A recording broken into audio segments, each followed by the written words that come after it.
Bonjour à toutes et à tous, bienvenue dans EBP, Evidence Based Podcast, l'orthophonie comme une évidence. Derrière les étagères de jeux présentes dans chaque cabinet d'orthophonie se cache un savoir-faire bien plus étoffé. L'orthophonie est une profession de soins qui se réfère à des pratiques cliniques et des données scientifiques probantes. En effet, nos prises en charge s'appuient sur les 3 piliers de l'Evidence-Based Practice, ou pratique fondée sur la preuve. Ainsi, notre podcast donne la parole aux cliniciens, cliniciennes, scientifiques et experts venant partager leurs connaissances sur l'état de l'art afin de permettre à tous les orthophonistes d'avoir accès aux données probantes issues de la recherche et à les appliquer dans leur prise en soin.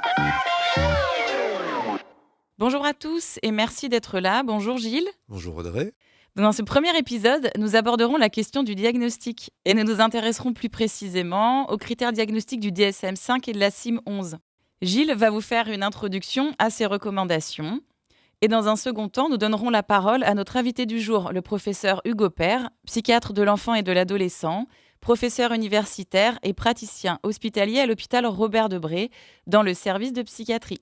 Il est également chercheur associé au laboratoire de sciences cognitives et psycholinguistiques dans l'équipe de Franck Ramu sur la thématique « Approche épidémiologique du développement cognitif de l'enfant ».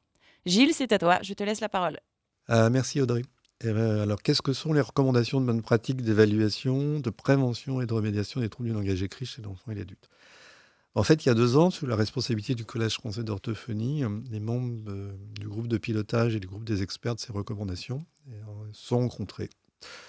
Toutes et tous, orthophonistes, pour réfléchir à la question d'élaborer des recommandations de bonne pratique de soins du langage écrit. Et cette élaboration devait être fondée sur ce qu'on appelle l'épreuve, ces fameuses démarches de soins, de diagnostic fondées sur l'épreuve. Cette mission, que nous avons tous acceptée d'ailleurs, sans savoir qu'elle prendrait 2 années bien chargées, vient d'être finalisée là, en décembre 2021, puisque les 53 recommandations appuyées sur l'argumentaire scientifique ont été publiées dans le dernier Rééducation orthophonique. Et ces 53 recommandations sont réparties selon 4 critères. Le premier critère, un critère de diagnostic. Le second, un critère de décision de soins. Ensuite, le troisième critère, la prise en compte d'une approche de soins centrée sur le patient ou sur la personne. Et le quatrième critère, le parcours de soins. Du coup, nous, on va se focaliser d'abord sur ces premières recommandations qui sont rassemblées au sein d'un premier chapitre ou d'un premier groupe qui concerne les critères de diagnostic. Qu'est-ce qu'on peut y lire dans ces premières recommandations ? Alors, ces recommandations, en fait, elles proposent, parce que ce sont des propositions, une définition de cadre de diagnostic et aussi une nouvelle terminologie. Est-ce que c'est vraiment une nouvelle terminologie ? On verra, on en discutera tout à l'heure. Qui prennent en charge l'ensemble des troubles du langage écrit et pas simplement les dyslexies. Parce que je pense que c'est ça qui était aussi important et qui est un peu important, c'est que lorsqu'on parle de troubles spécifiques du langage écrit, comme c'est le cas dans le DSM-5, on parle de l'ensemble des lecteurs qui présentent des troubles d'apprentissage du langage écrit. Notre référence Princept de critères de diagnostic, c'est clairement le DSM-5, c'est-à-dire le manuel statistique et diagnostique de l'Association américaine de psychiatrie. On n'a pas pris comme référence la CIM-11 parce qu'elle est un peu moins détaillée. Et du coup, pour élaborer ces recommandations, vous vous êtes appuyé que sur les critères de classification du DSM-5 au final ? Non, on n'a pas pu parce que, en fait, cliniquement, on s'est retrouvé un peu, entre guillemets, coincé sur le fait que les critères de diagnostic du DSM-5 permettaient de faire un diagnostic, mais ne permettaient pas de différencier 2 populations dont on va beaucoup discuter. C'est une population qui présente des troubles de compréhension orale versus une population qui ne présente pas de troubles de compréhension orale. Donc on a dû s'appuyer sur un modèle de référence, qui est le modèle de simple vue de lecture, qui dit que lire, en fait, c'est une association de compétences entre identifier des mots écrits et les comprendre. Et ce modèle nous a permis donc d'appuyer notre argumentation, de dissocier les lecteurs avec un trouble de la lecture qui ont des troubles de compréhension et qui, en fait, composent généralement une grande partie de la patientèle qu'on a en orthophonie. Le second grand groupe de recommandations concerne les critères de décision de soins. Est-ce que tu peux nous en dire plus sur cette autre famille de recommandations? Alors, ces critères de décision de soins, en fait, elles définissent principalement le cadre de la question clinique. La question clinique, c'est-à-dire euh, comment, à partir des variables qu'on va relever dans le bilan, anamnèse, évaluation qualitative et quantitative, plainte du patient, demande du patient et de sa famille, d'accord. Comment on va mettre en place les fameuses questions cliniques, PICO et PESICO, en vue de définir un plan de soins qu'on va mesurer, évaluer avec des lignes de base. Et puis cette question clinique aussi, elle aborde une question assez fondamentale qui est maintenant assez aboutie dans les publications scientifiques. C'est la question des hypothèses causales, même si la plupart des hypothèses causales ont été validées auprès d'enfants lecteurs dyslexiques.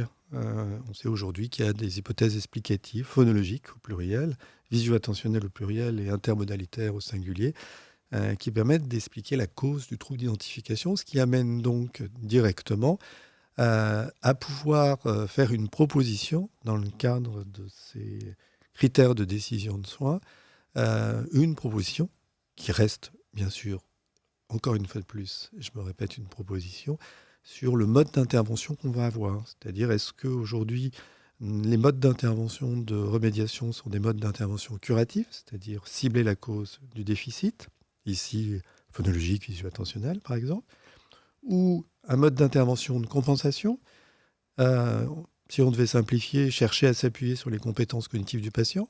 Pour faire un raccourci, on pourrait dire que un moyen de compensation chez le lecteur dyslexique, c'est de s'appuyer sur sa compréhension orale pour compenser un trouble d'identification du langage écrit. Et pour avancer un peu plus, on pourrait dire que c'est principalement aujourd'hui les modes d'intervention qui sont proposés dans le traitement des troubles du langage écrit. Et puis un mode d'intervention adaptatif, et toujours ici en simplifiant, c'est-à-dire un mode d'intervention qui propose des aides informatisées pour lire et écrire pour les lecteurs en très grande difficulté de lecture. Voilà. Ces modes d'intervention peuvent tout à fait s'associer, ils ne sont pas opposables l'un par rapport à l'autre, mais on sait aujourd'hui que par les résultats d'un certain nombre d'études, que des interventions ciblées sur les déficits causaux et aussi des interventions ciblées mais intensives, parce que cette question de l'intensivité va être fortement décrite dans ces critères de décision de soins, semble être une réponse très prometteuse au traitement des troubles d'apprentissage du langage écrit. Et du coup, le troisième groupe des recommandations rassemble des critères qui sont centrés autour d'une approche thérapeutique centrée sur la personne. Qu'est-ce qu'on entend exactement par une approche centrée sur la personne? Ce troisième groupe de recommandations se différencie des deux groupes précédents parce que là, on prend en compte non plus des aspects quantitatifs, mais des aspects qualitatifs de ce que souhaite, ce qu'on appelle la préférence du patient, dans la question de la façon dont on va traiter les patients. Cette préférence, elle est fondamentale parce que, en fait, on répond à une demande. On ne répond pas à une pathologie. Que veut le patient? Jusqu'où il veut pouvoir progresser? Jusqu'où il veut pouvoir traiter ses difficultés d'apprentissage? Quelles sont ses demandes scolaires, professionnelles? Et puis, à côté de ça, c'est aussi toute la question de, quel patient, le patient, quelle conscience il a de son trouble et comment il le comprend. Est-ce que c'est de la consommation de soins ou est-ce que c'est de la compréhension que là, l'acte de remédiation est un acte de soin et non pas un acte de soutien ou de soutien scolaire, par exemple, qu'on ne vient pas consommer de la remédiation, mais qu'on vient traiter un trouble. Et donc, cette question de conscientisation du trouble, elle est fondamentale parce que c'est celle qui va, on va dire, soutenir la prise en charge, le temps de la prise en charge. Quand est-ce qu'on va arrêter la prise en charge? Est-ce qu'on fait des rééducations qui vont durer 10 ans? Ou est-ce qu'on va faire des rééducations intensives sur des temps définis, avec des pauses thérapeutiques, avec des reprises? Donc toutes ces questions-là qui sont aujourd'hui définie, ce qu'on appelle la décision de soins partagée, hein, c'est dans la littérature scientifique. Et puis toute cette question de la conscientisation qui a été développée par Laurence Launay dans différentes publications semble fondamentale à prendre en compte dans le traitement des troubles du langage écrit. Très bien. Et enfin, le dernier et quatrième groupe de ces recommandations rassemble tous les critères qui concernent le parcours de soins des troubles du langage écrit. Qu'est-ce qu'on peut dire à ce sujet? Alors, le parcours de soins en France, il a été défini par l'HAS, la Haute Autorité de Santé, qui dit qu'il y a différents profils de situation et niveaux de recours aux soins tels qu'on peut le concevoir. C'est à la fois les interventions de premier niveau, deuxième niveau et troisième niveau. On en parlera avec le professeur Hugo Père. Par exemple, c'est quand est-ce qu'on adresse un patient dans un centre référent de troubles des apprentissages.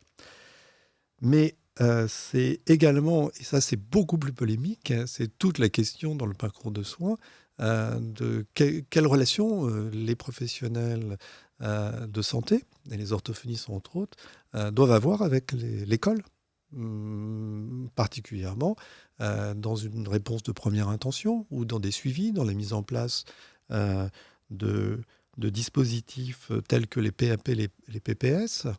Ce qui nous a semblé fondamental.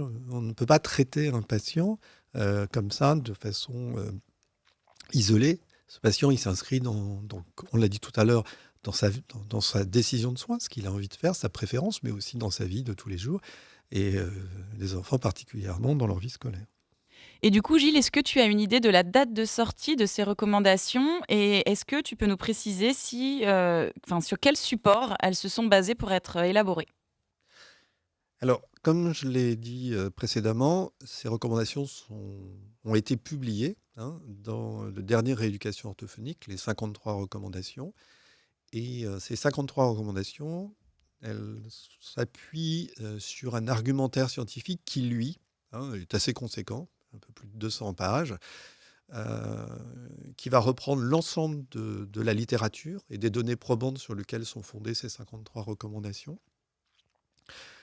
Et ces recommandations et cet argumentaire scientifique seront mises à disposition des orthophonistes sur un site dédié, je ne sais pas quand, d'ici 2 ou 3 mois, je pense, d'accord, puisque la présentation officielle de ces recommandations de bonne pratique aura lieu, a priori aujourd'hui, courant mars, au ministère de la Santé. Voilà. Ça permet aussi de rebondir ta question sur le fait qu'il faut qu'on soit bien d'accord que ces recommandations de bonne pratique ne sont pas une table de loi, hein, ce n'est pas une obligation.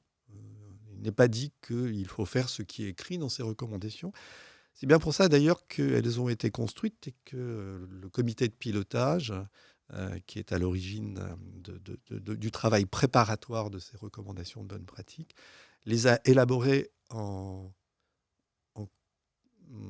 partenariat, je cherchais mon mot là, avec l'HAS, l'organisation, la haute autorité de santé, pour construire ces recommandations selon la méthode de recommandation par consensus formalisé. Qu'est-ce que ça veut dire une recommandation par consensus formalisé? Ça veut dire que cette version finale que nous avons aujourd'hui a été validée après 2 avis quantitatifs hein, et par des groupes d'orthophonistes, de professionnels de santé, d'associations de parents concernés par les troubles d'apprentissage du langage écrit. Donc ce n'est pas quelque chose comme ça qui est une émanation d'un groupe de personnes, mais qui a été réfléchi, construit, critiqué, amendé, ce qui a permis, avec notre grande joie, nous en avons un grand souvenir, de réécrire plusieurs fois ces recommandations pour qu'elles soient le plus adaptées possible aux orientations et aux remarques qui avaient été proposées par l'ensemble des relecteurs. Donc, il n'y a aucune obligation de la part des orthophonistes de les mettre en pratique. Absolument. Ces recommandations de bonne pratique sont des propositions, mais elles ne dispensent pas le professionnel de santé de faire preuve de discernement dans la prise en soin du patient, et il lui laisse tout libre arbitre de choisir ce qu'il veut dans le choix de ses orientations thérapeutiques. Ceci, par contre, pourra être plus discutable dans le choix des orientations de diagnostic. Merci Gilles pour toutes ces informations. Et du coup, l'émission d'aujourd'hui, c'est la première d'une série consacrée au diagnostic. Au final, ces recommandations de bonnes pratiques, qu'est-ce qu'elles nous apportent pour tout ce qui touche au diagnostic des troubles du langage écrit? Alors, ça a été une vraie question au départ qu'on s'est posée, entre autres avec Agnès Vitko et Laurence Launay. Et Laurence est à l'origine, puisqu'elle avait écrit un papier déjà de réflexion sur le diagnostic orthophonique avec son papier sur le DSM-5 et les critères du DSM-5, sur comment les classifications internationales pouvaient nous aider à réfléchir dans nos diagnostics de troubles du langage écrit. Et en fait, c'est toute cette question. Est-ce qu'on parle de troubles du langage écrit ou est-ce qu'on parle de troubles spécifiques du langage écrit? D'ailleurs, le DSM-5 parle de troubles spécifiques des apprentissages avec difficulté de lecture, alors que la CIM 11, elle parle de troubles du développement des apprentissages avec difficulté de lecture. Donc La- ces deux définitions, en fait, elles se recouvrent en partie, mais il y a quand même des différences dans ces classifications. Ouais, tout à fait. Ces deux définitions se recouvrent en grande partie, mais certains de leurs critères diagnostiques diffèrent partiellement. Par exemple, seul le DSM-5 inclut un critère de réponse insuffisante à une intervention, c'est-à-dire, comme je viens de l'aborder pour le quatrième groupe de critères de ces recommandations avec le parcours de soins, qu'il ne peut être distingué un enfant avec un trouble spécifique de lecture d'un enfant avec un simple retard ou une difficulté passagère, tant qu'il n'a pas été mis en place les moyens nécessaires et fondés sur des preuves de lui enseigner ou de remédier à ses difficultés de lecture. Et ça, on voit bien toute l'importance qu'il y a à avoir donc des relations et des liens avec l'école lorsqu'on prend en charge les enfants présentant des troubles d'apprentissage du langage écrit. Et de l'autre côté, seule la CIM 11 inclut un critère de décalage entre la performance en lecture et le niveau intellectuel. Ce décalage, de toute façon, a été fortement contesté, avec comme principal argument que les faibles lecteurs sans décalage ont un profil cognitif et des besoins qui ne diffèrent pas de ceux des faibles lecteurs avec décalage. Et c'est aussi, entre autres, pour cette raison qu'on a préféré les critères du diagnostic du DSM-5 qui sont au moins plus clairs sur ces questions-là et qui sont en général plus détaillés que celui de la CIM 11. Mais du coup, Gilles, ces classifications, elles servent au final à diagnostiquer ou à faire de la prévalence? Bah, elles servent à diagnostiquer et puis, comme on le verra tout à l'heure avec le professeur Hugo Père, elles servent aussi à définir la prévalence des troubles. Mais elles ne sont pas complètement adaptées à la pratique clinique. Elles ne sont pas adaptées à la pratique clinique parce que ce qu'on a abordé tout à l'heure dans la question des critères de diagnostic, c'est qu'elles ne permettent pas clairement de différencier les lecteurs ayant des troubles de compréhension orale des lecteurs n'ayant pas de troubles de compréhension orale. Et ça, c'est une vraie grande différence au niveau du diagnostic, dans le sens que d'un côté, eh bien, on va avoir des enfants qu'on va appeler donc ces fameux lecteurs dyslexiques. Je ne rentrerai pas dans le débat de debate dyslexia qui avait été sur est-ce que la dyslexie existe, parce que c'est aussi un débat qu'on pourrait relancer avec ce podcast, et on invite tout le monde à pouvoir répondre à cette question, est-ce que la dyslexie existe, voilà, ou est-ce que les troubles spécifiques du langage écrit existent. Mais toute la question, c'est qu'un enfant qui est d'un milieu socioculturel, on va dire middle class, pour utiliser un terme comme ça, bien stimulé à l'école, un milieu bienveillant, et qui n'a pas de trouble de compréhension orale, il va avoir des moyens de compenser son trouble d'identification. Et qui nous prouve ça? C'est cette avancée absolument extraordinaire qu'il y a eu ces 10 dernières années sur les études qui ont été menées auprès d'adultes dyslexiques universitaires, où on voit de plus en plus donc, d'adultes dyslexiques, ce qu'on appelle les dyslexiques, qui sont arrivés à des niveaux de compétences universitaires très élevés, et qui, malgré tout, euh, présentent une vitesse de lecture qui est inférieure à la vitesse de lecture de leur père, d'accord, parce qu'ils sont comparables avec leur père, mais surtout, et là on n'en parle pas, parce que c'est une partie que je pense qu'on développera dans la suite de nos émissions, et qui présente une dysorthographie extrêmement sévère et extrêmement pénalisante dans leur vie universitaire ou dans leur vie professionnelle. Et donc ça, ces points sont importants. Donc les critères de diagnostic des classifications internationales ne permettent pas de faire ces différences, et nous, on a besoin de faire ces différences. Et puis, l'autre point qui est quand même assez surprenant, lorsqu'on a commencé à essayer de faire la revue de littérature sur ces questions de la prise en soin des troubles du langage écrit, c'est de s'apercevoir que la plupart des publications internationales elle porte sur des populations d'enfants, de lecteurs dyslexiques. Et donc, des lecteurs qui sont choisis du fait qu'ils présentent un trouble d'identification des mots écrits, mais pour lequel leur compétence de langage oral est relativement préservée. Et cette interrogation, elle est quand même assez intéressante parce qu'en fait, on dit qu'on va s'appuyer sur des données probantes, mais les données probantes, elles sont principalement ciblées sur une population ciblée elle-même, puisque ce sont des lecteurs dyslexiques. On est plutôt aujourd'hui dans une position, en tout cas, là je parle pour moi, d'une position sur les modèles de lecture qui sont des modèles qu'on appelle connexionnistes, c'est-à-dire que, en fait, apprendre à lire, ça nécessite de mettre en place 3 types de codage parallèles. Le codage phonologique, qui est en fait la conversion graphème-phonème, qui est absolument indispensable pour apprendre à lire et à écrire. C'est comme faire du vélo. Il faut quand même mettre les pieds sur les pédales, parce que sinon, il ne va pas se passer grand-chose. Et puis, le codage orthographique, qui, par ce qu'on sait aujourd'hui, ce qu'on appelle une remédiation phonologique, ou un codage phonologique, permet, par la conversion graphème-phonème, d'apporter des représentations orthographiques qui vont permettre de stabiliser, d'accord, des formes de mots, des représentations orthographiques en mémoire, et qui, à la suite, vont permettre d'automatiser, entre guillemets, d'améliorer son codage, la conversion graphème-phonème.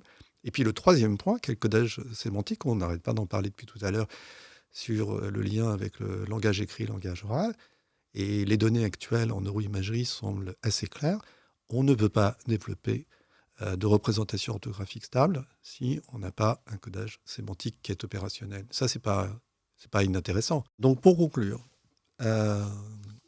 les critères de diagnostic de ces recommandations ont fait un choix de terminologie pour définir 4 catégories de lecteurs présentant des troubles d'apprentissage du langage écrit. La première catégorie, c'est les lecteurs dyslexiques qui se caractérisent par des déficits des procédures d'identification des mots écrits, mais avec des compétences de compréhension orale préservées et qu'on définit sous le terme de troubles spécifiques d'apprentissage du langage écrit sans déficit de compréhension orale, pouvant être associés ou non à un ou à des facteurs de complexité ou à un ou des troubles neurodéveloppementaux comorbides qu'on abordera dans la suite de ces émissions, c'est-à-dire possiblement associés à des troubles de l'attention, par exemple. La deuxième catégorie, ce sont des faibles lecteurs qui se caractérisent par des déficits de procédure d'identification des mots écrits également, et des compétences de compréhension orale déficitaires, et qu'on a défini sous le terme de troubles spécifiques d'apprentissage du langage écrit avec déficit de la compréhension orale, toujours associés à des facteurs de complexité ou des troubles neurodéveloppementaux comorbides. Le troisième groupe, c'est les faibles ou mauvais lecteurs qui se caractérisent par des déficits toujours de procédure d'identification des mots écrits et des compétences de compréhension orale qui peuvent être préservées ou déficitaires, mais pour lesquels le trouble du langage écrit n'est pas primaire, c'est-à-dire secondaire à un facteur de complexité ou un trouble neurodéveloppemental comorbide. Et enfin, le dernier groupe, ce seront des faibles ou mauvais lecteurs qui se caractérisent par des déficits des procédures d'identification des mots écrits et des compétences de compréhension orale préservées ou déficitaires, mais pour lesquels, et là on a repris la terminologie du DSM-5, on n'a pas toutes les informations permettant de spécifier un diagnostic, ce qu'on va appeler en terminologie un trouble neurodéveloppemental non spécifié pour prendre cette terminologie. Donc voilà. Et du coup, ces lecteurs pour lesquels le trouble du langage écrit n'est pas primaire, c'est ça qu'on appelle les TLE, troubles du langage écrit, où le S n'est plus présent. Absolument, c'est ça la différence aujourd'hui, c'est-à-dire qu'on va non plus, ça ne sont pas des troubles spécifiques, ce sont des troubles qui sont secondaires à autre chose. Donc ne vous inquiétez pas si ces notions vous semblent un petit peu opaques pour le moment. Vous pourrez retrouver toutes ces données détaillées dans l'argumentaire scientifique du Collège français d'orthophonie qui sera prochainement mis en ligne. Professeur Hugo Père, merci d'être avec nous aujourd'hui pour nous apporter des éléments de réponse pour toutes ces questions. Vous avez récemment sorti un article intitulé «L'épidémiologie des troubles de la lecture en France, comparaison du DSM-5 et de la CIM 11», dont l'adaptation française est sortie en 2021 par l'ANAE. Donc merci à vous d'être là. Est-ce que vous pouvez en quelques minutes nous faire un résumé de cet article ? Oui, alors Tout d'abord, bonjour à tous. Merci beaucoup de votre invitation. Je suis ravi d'être parmi vous et d'avoir l'opportunité de présenter ce travail de recherche. Alors, pour mettre un petit peu en avant les objectifs de cet article, l'objectif était d'estimer la prévalence des troubles du langage écrit en contexte français. Pourquoi cette question nous a paru pertinente ? Alors je dis nous, parce que je ne suis pas le seul auteur de cet article, et l'essentiel du travail a été réalisé par une étudiante en Master 2, Cécile Di Folco, et une étudiante en thèse à Vaguez. Et donc l'ensemble de ce travail a été réalisé au laboratoire de sciences cognitives et psycholinguistiques de l'École normale supérieure, sous la direction de Franck Ramu. Donc, notre question était: quelle est la prévalence en France des troubles spécifiques du langage écrit ? La question nous semblait intéressante parce que il y avait eu des études de la prévalence de ce trouble en France, mais qui avaient été réalisées sur des petits échantillons, des échantillons qui n'étaient pas représentatifs de la population nationale, et les critères qui avaient été utilisés pour identifier les individus avec un trouble spécifique du langage écrit était peu clair. Ou en tout cas, certains manquaient pour bien caractériser ces troubles. Et l'autre objectif qu'on se fixait dans cette étude, c'était justement de voir quel impact ces différents critères qui permettent de caractériser les troubles spécifiques du langage écrit, par exemple, à partir de quel niveau de sévérité dans les difficultés de langage écrit, par exemple, quel type de retentissement sur le plan scolaire, comment prendre en compte le niveau intellectuel général de l'enfant, c'est-à-dire son niveau d'intelligence, etc., etc. Et donc on voulait voir l'impact de ces différents critères sur l'estimation de la prévalence. Et la question était particulièrement intéressante puisque actuellement en France, 2 classifications, principalement la classification américaine des maladies mentales, le DSM-5 dans sa dernière version, et la classification internationale, la CIM-11, ont des divergences sur ces critères qui permettent d'identifier les troubles. Et donc on essayait de savoir quel impact ça va avoir sur l'estimation de la prévalence, le fait d'utiliser telle classification plutôt qu'une autre. Voilà, pour situer le contexte de l'étude. Alors, on pourrait se dire, oui, mais il y a eu des estimations de prévalence qui ont été faites dans de nombreux pays, aux États-Unis, en Angleterre, en Allemagne, en Italie. Pourquoi est-ce qu'on aurait des taux différents en France ? Parce que la langue française est différente. Et il y a de bonnes raisons de penser que les prévalences pourraient être différentes que dans d'autres pays, liées au niveau de transparence de la langue, puisque par exemple, et vous le savez très bien, la langue anglaise est plutôt une langue opaque, la langue italienne plutôt une langue transparente, la langue française intermédiaire, mais avec des caractéristiques en termes d'irrégularité, etc. Donc il y avait vraiment un intérêt à avoir une estimation précise dans un contexte français. Alors on a utilisé un jeu de données qui est issu du panel du ministère de l'Éducation nationale, le panel 2007 de l'ADEPE. Donc l'ADEPE, c'est la direction de l'évaluation et de la prospective et de la performance, qui en 2007 ont fait passer une série de tests à près de 30 000 collégiens en 6e, tirés au sort dans la population générale. Et donc ces enfants, on a recueilli un certain nombre de données sociodémographiques, un certain nombre de données cliniques concernant leur niveau d'intelligence, leur performance en langage écrit, également des mesures psychologiques telles que leur motivation scolaire, leur sentiment d'auto-efficacité dans le travail, etc. Et puis d'autres caractéristiques plus sur leur environnement socio-économique, savoir si leur établissement scolaire était favorisé ou défavorisé, etc. Et puis on a essayé de voir de quelle manière ça pouvait affecter l'estimation de la prévalence. Pour en venir aux résultats, nous avons estimé qu'en utilisant les critères du DSM-5 et en utilisant un certain nombre d'indicateurs raisonnables pour caractériser les enfants avec un trouble spécifique du langage écrit, on avait une prévalence qui est environ de 6,6% en utilisant le DSM-5 et bien moindre en ce qui concernait la CIM-11, donc 3,5%. Pourquoi ces discordances ? Principalement en raison d'un critère qui est le décalage entre le QI et les performances en lecture qui doit être présent dans la CIM-11. Voilà, donc ça c'était un des résultats. On a pu mettre en évidence l'influence de ce critère entre le décalage entre la lecture et le QI, également l'influence d'un autre critère qui est le retentissement sur les performances scolaires des enfants. C'est-à-dire que voilà, si on considère que des enfants avec des difficultés en langage écrit doivent nécessairement avoir un impact sur le plan scolaire, on n'identifie pas tout à fait les mêmes individus. Enfin, on a pu montrer que les garçons avaient un risque plus élevé de présenter le trouble, les personnes qui étaient issues de milieux défavorisés également, et enfin, qu'il n'y avait pas de surreprésentation des enfants avec un haut potentiel intellectuel parmi les patients qu'on pourrait appeler dyslexiques ou en tout cas avec un trouble du langage écrit. Voilà, j'ai essayé d'insister sur les motivations de cette étude et de souligner quelques résultats. Merci pour votre présentation qui a été très claire. Et du coup, en quoi ces classifications vont influencer la pratique clinique, diagnostique et thérapeutique ? Alors, à partir des résultats que je vous ai mentionnés, on pourrait anticiper qu'effectivement, si par exemple, il y a une partie des orthophonistes qui décident d'utiliser les critères du DSM-5, elles n'identifient pas comme ayant un trouble spécifique du langage écrit les mêmes enfants que ceux qui vont utiliser la CIM-11.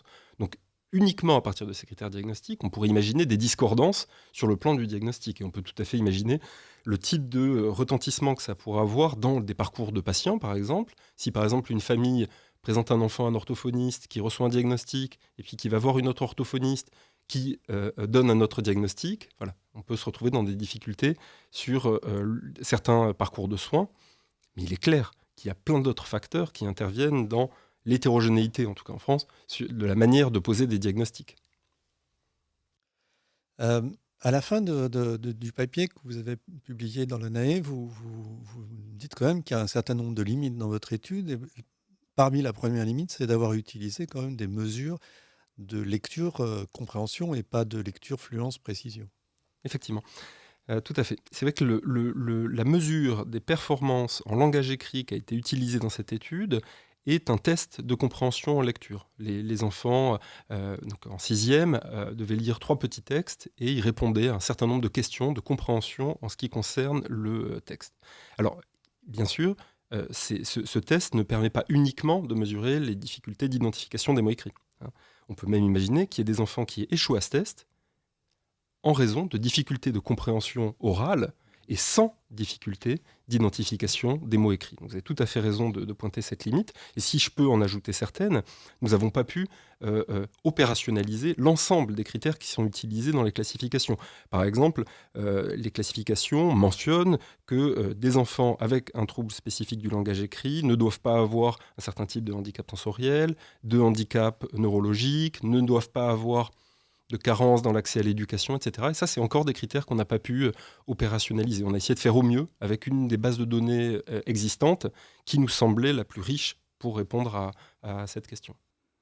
Et du coup, dans votre pratique clinique quotidienne, est-ce qu'il y a des avantages et des inconvénients à chacune des classifications ?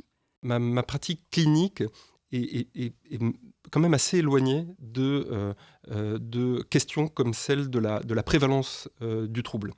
Ce que je veux dire, c'est que moi, je travaille, et il y reviendra peut-être un petit peu plus tard, mais dans un centre référent des troubles des apprentissages, qui est une structure de niveau 3, avec des enfants qui ont d'emblée un retentissement fonctionnel majeur et un trouble complexe, résistant aux rééducations, qui... voilà, c'est vrai que les discordances qu'il peut y avoir entre les classifications je ne pense pas que ça puisse avoir un gros retentissement sur notre pratique. On fait, comme tous les secteurs hospitaliers français, un codage en utilisant la CIM, mais les professionnels de santé utilisent bien plus le DSM-5 pour raisonner cliniquement. Si je peux répondre à la question, c'est-à-dire que, bon, je suis pédopsychiatre, donc c'est vrai que les classifications psychiatriques, c'est comme ça qu'on a été élevé, et c'est les classifications qui, qu'on suit attentivement quand il y a des révisions, les groupes de travail, les motivations des révisions. Moi-même, je contribue par ailleurs dans d'autres travaux d'épidémiologie à une réflexion sur la manière d'organiser les classifications. Et mon intérêt est vraiment orienté vers les classifications, la classification américaine, le DSM, bien sûr. Oui, donc selon vous, il y a quand même une pertinence à utiliser sur le plan clinique le DSM-5 parce que les critères sont peut-être plus facilement utilisables et permettent plus rapidement de classifier les patients et d'avoir une idée précise des profils. Ça serait quoi, ça ? Alors, dans la situation spécifique de l'article, j'aimerais juste clarifier ce qu'il y a de discordant véritablement entre le DSM et la CIM, parce que je me demande si j'ai été suffisamment clair. En fait, dans la CIM, on considère qu'un enfant a un trouble spécifique du langage écrit si ses difficultés en langage écrit vont bien au-delà de son niveau intellectuel. Par exemple, si on a un enfant qui a un niveau intellectuel sur une métrique de QI, par exemple, à 100, on s'attend à ce que des difficultés en langage écrit qu'il situerait en performance de langage écrit, mettons par exemple à 70, là, on retiendrait un trouble spécifique du langage écrit. Mais chez un individu qui aurait par exemple un niveau intellectuel, un QI à 80, s'il a des performances en langage écrit qu'on situerait à 70, là, il n'y aurait pas lieu de diagnostiquer un trouble spécifique du langage écrit dans la CIM 11, alors que le DSM, lui, permettrait ce type de diagnostic. Est-ce que c'était assez clair comme... Oui, c'est la question de est-ce que ce critère de divergence QI lecture est pertinent ou pas pertinent? Tout à fait. Je dois dire que je n'ai pas une réponse qui est tranchée sur ce point. Je vais vous expliquer pourquoi. Le premier point, c'est que quand on regarde la réponse aux interventions de rééducation orthophonique entre des enfants qui ont des difficultés de langage écrit et un QI dans une zone qui est normale, et qu'on le compare à des enfants qui ont des difficultés de langage écrit avec un niveau intellectuel qui est un peu plus faible, où là, il n'y aurait pas de décalage, eh bien, il y a le même type de réponse aux interventions d'orthophonie. Donc, de ce point de vue-là, on aurait envie de dire il faut utiliser le DSM-5 et pas exclure des soins des enfants qui seraient des faibles lecteurs et qu'on aurait écartés parce qu'ils ont un niveau intellectuel général qui serait un peu plus faible.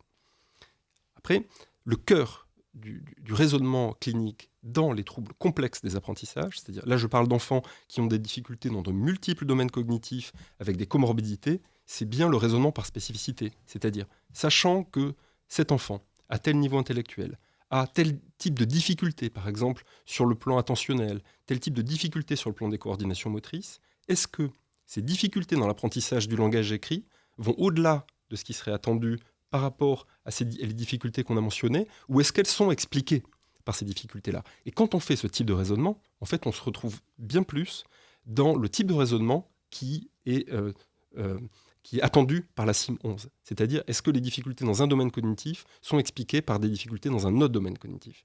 Et ça, je trouve que c'est très intéressant cliniquement dans les troubles complexes. Parce que sinon, qu'est-ce qui se passe? Si on a un enfant qui a un trouble sévère, comorbide, qui va atteindre l'ensemble de son développement cognitif, émotionnel et relationnel, on se retrouverait avec des diagnostics qui sont absolument pas parcimonieux et qui ne permettent pas d'hiérarchiser les interventions cliniques. Donc il faut le faire quand même, je pense, ce raisonnement, pour pouvoir bien hiérarchiser et reconstituer exactement sur le plan temporel, et puis en termes de sévérité, quels sont les troubles au premier plan qui peuvent expliquer les difficultés dans d'autres domaines cognitifs.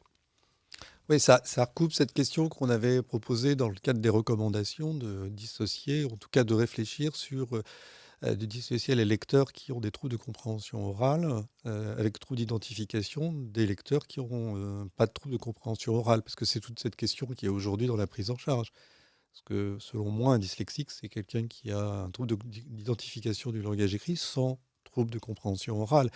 Mais ce n'est pas la majeure partie des patients justement qu'on voit à la fois classiquement dans une population qui vient consulter dans un centre référent, par exemple. Bien sûr. Et peut-être une des comorbidités dont je n'ai pas parlé, c'est les troubles développementaux du langage. Bien sûr. Et c'est vrai que dans un centre référent comme celui de l'hôpital Robert Debré, voilà, les enfants qui ont des troubles du langage écrit ont souvent un trouble du langage oral qui peut être associé. C'est ça.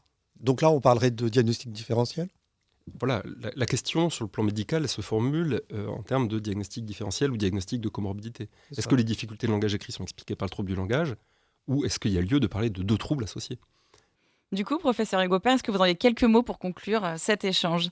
Oui, le point qui me paraît important par rapport aux objectifs de l'étude, c'est de bien prendre conscience que les différents critères qu'on va utiliser pour identifier des troubles vont avoir un impact sur la prévalence qu'il va y avoir en population générale.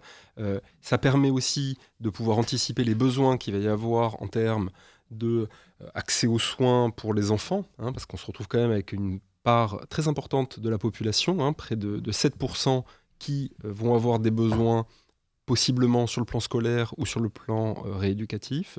Et puis, parmi les résultats que je n'ai pas tellement mis en avant, il y en a un que je voudrais pointer, c'est le fait qu'il y a quand même une représentation importante des enfants qui sont issus de milieux défavorisés dans ce type d'études. Et c'est vrai que ça rompt un peu avec une certaine image qu'il peut y avoir de la dyslexie, où on imagine des enfants qui sont dans des milieux plutôt favorisés, plutôt intelligents.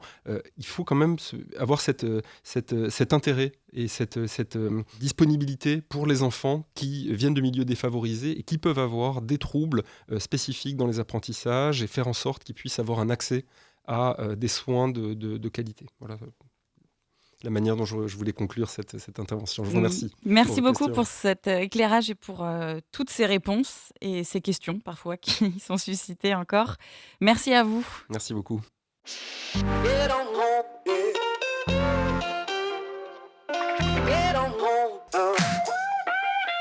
Nous voilà à la fin de ce premier épisode. Merci à tous de nous avoir écoutés. Merci à Gilles. Merci Audrey.